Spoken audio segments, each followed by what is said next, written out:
بسم الله الرحمن الرحيم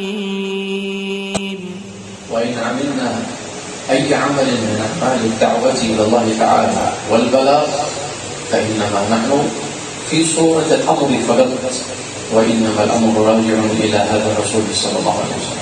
Dan jikalau kita berperan di dalam menyampaikan apa yang didatangkan oleh syariat Allah Subhanahu wa taala, kita hanya sebagai yang menyampaikannya saja.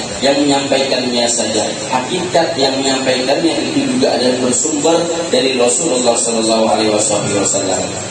وبهذا الأمر العظيم تعظم المجالس ويقوم التفاهم. Dan dengan perkara yang besar ini, yang agung ini, maka menjadi agunglah satu majelis dan bekas-bekas dari majelis tersebut.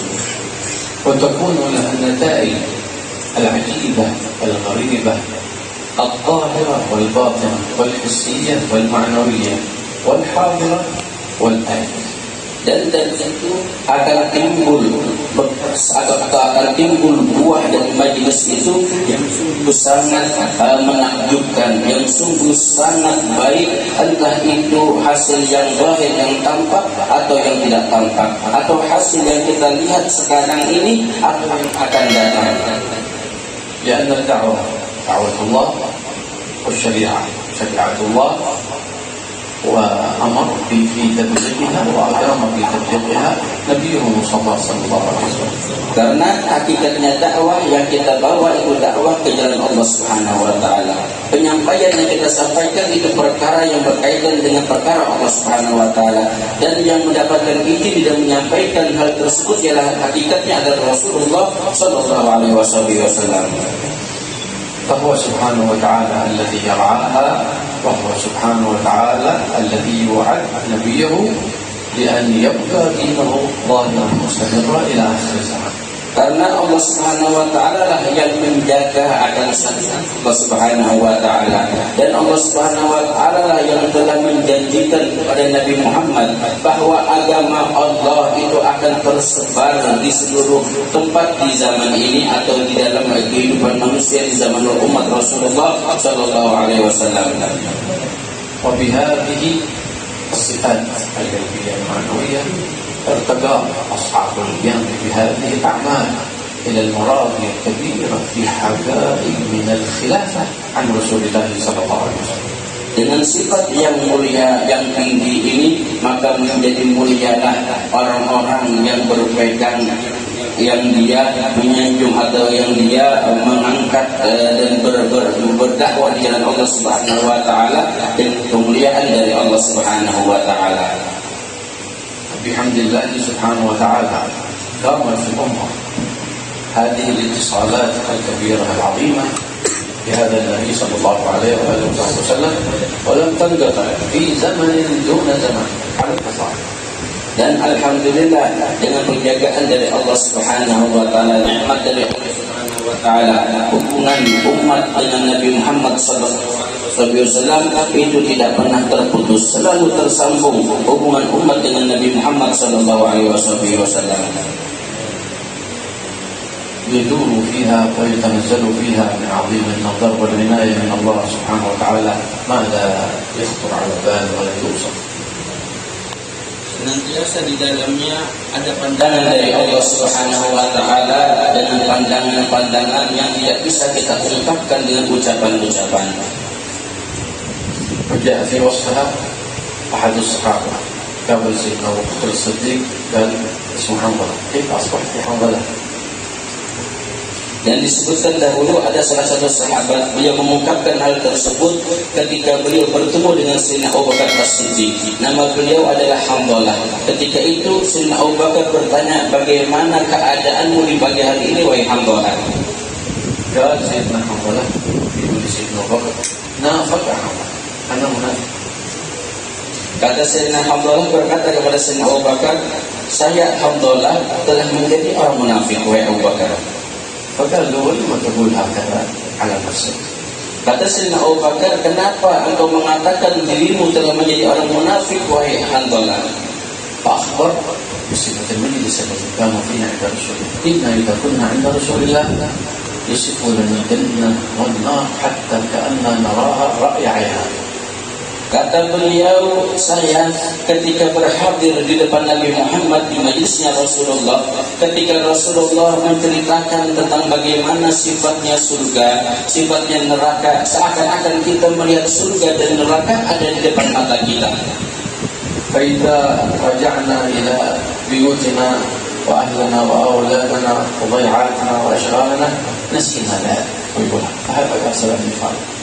Dan ketika saya balik dari majlis Nabi, saya kembali ke keluarga saya, ke anak-anak saya, ke pekerjaan saya. Semua hal yang disampaikan oleh Rasulullah itu terlupakan. Ini sebabnya kenapa saya mengatakan diri saya adalah orang yang munafik, kata Sayyidina Abdullah. فبين صلى الله عليه وسلم ما يتنزل في مجالس وقال لما جاءوا له وحكوا للنبي ما ذكر قال والذي نفسي بيده لو تدومون على ما أنتم عليه عندي لصرحتكم الملائكة في قلوبكم ولكن ساعة بساعة. Kemudian beliau menjelaskan apa yang terjadi dalam majlis Rasulullah SAW dan apa yang didapat di dalam majlis Rasulullah SAW. Dan hal tersebut disampaikan kepada Rasulullah SAW. Kata Rasulullah, jikalau kalian senantiasa dalam keadaan yang sama seperti berada di majlisku, ketika kalian balik sama keadaan kalian dengan seperti di dalam majlis saya, maka para malaikat akan menyelamati kalian di jalan-jalan. Tetapi kata Rasulullah, semua ada waktunya. فهذه حقائق ما كان يدور في مجلسه صلى الله عليه وسلم من شهود لهذه الجنة وابتغاء البشرية منهم إلى أن تصل إلى أوج الملائكة. Dan ini yang mereka dapatkan di dalam majlisnya bersama Rasulullah SAW dari apa yang mereka saksikan, seakan-akan mereka menyaksikan surga di depan mata mereka, dan bahkan mereka menjadi orang yang mulia, yang tinggi, dari manusia menjadi seperti para malaikat. وهكذا اتصلت المجالس في هذه المجالس ومن بعدهم وتورثت في الأمة مستمرة منتشرة بحمد الله تعالى. Dan seperti inilah kata beliau, majlis tersebut selalu bersambung dari satu majlis bersambung ke majlis Rasulullah SAW yang diwarisi oleh para umat-umat yang sampai kepada majlis Rasulullah SAW tidak terputus. ولم تزل تعقد سواء كان منها في كل يوم وليلة مجالس أو ما كان يعقد منها في كل أسبوع أو ما كان يعقد منها شهريا أو نصف شهر كهذا المجلس وهكذا. Dan senantiasa majlis diadakan, masih ada, entah itu majlis yang diadakan setiap hari atau mingguan atau bulanan atau kata beliau yang 2 minggu sekali seperti majlis kita ini, masih banyak majlis, masih ada, tetap ada. ولكن السر الذي يدور فيها ما يبقي آثار ما كان في مجالس رسول الله سر هذه الاتصالات التي يقوم بها من يقوم بها التعليم والدعوة إلى الله. Tetapi hal yang penting yang harus diperhatikan di dalam majlis tersebut yaitu mendapatkan rahasia dari majlis yang diadakan oleh Nabi Muhammad SAW supaya majlis kita bisa bersambung dengan majlisnya Rasulullah SAW, yaitu dengan kesungguhan yang ada bagi orang yang dia mengadakan majlis sebagai pemimpin majlis. Dia harus mempunyai kesungguhan pada jiwanya sehingga dia bisa bersambung dengan majlisnya Rasulullah SAW. فأنتم بآثار مجالس رسول الله صلى الله عليه وسلم التي وكلت وتسلسلت عبر هؤلاء الإخوان القائمين عندكم بأمثال هذه المجالس بما أخذوه عن شيوخهم وأساتذتهم عبر هذه السلسلة إلى رسول الله صلى الله عليه وسلم. Dan kalian mendapatkan bekas atau rahasia-rahasia keberkahan daripada majlis tersebut yang kalian pelajari, yang kalian ambil daripada guru-guru kita yang mengajarkan kepada kita, yang mana mereka belajar kepada guru-guru mereka, yang mana tali rantai sanad mereka bersambung sampai Rasulullah SAW. Kami ini من السلف الصالحين الحبيب أحمد بن زين الحبشي صاحب الرسالة الجامعة. إذا ذكروا له شيء أنه عمله أو فعل شيء يقول لا أنا ما لي شيء، هذا كله من بركة صاحب الحاوي عبد الله. Disebutkan dahulu para salaf kita, salah satunya Al-Habib Ahmad bin Zain Al-Habsyi. Jikalau mereka orang-orang yang berhadir atau yang berada di zaman beliau menyebutkan bahwa Ahmad bin Zain Al-Habsyi telah melakukan satu amal ibadah atau satu pekerjaan yang Masya Allah, kata beliau, enggak, saya tidak melakukan apa-apa. Yang saya lakukan ini keberkahan daripada guru saya Al-Habib Abdullah bin Ali Al-Haddad.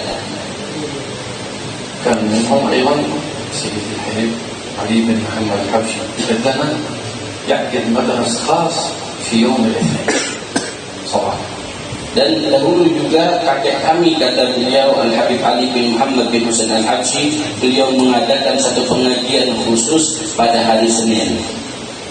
ويتحدث بنعمة الله تعالى بسبب ما أخذه من أسرار هذا الاتصال، ويقول أن هذا المجلس يذكر أيضا مولد ليلة الجمعة السيل المعنوي الذي يضيف الله سبحانه وتعالى به أهل البلاد في كل أسبوع مرتين. Ketika itu beliau di dalam majelis beliau mengutarakan dari apa yang nikmat yang telah Allah berikan kepada diri beliau. Kata Habib Ali, majelis saya ini yang hari Senin ini dan juga maulid yang saya adakan malam Jumat itu ibarat seperti banjir yang datang seminggu 2 kali kepada para penduduk sini yang membawa keberkahan. ويقول إن يوم الاثنين يوم الفتح.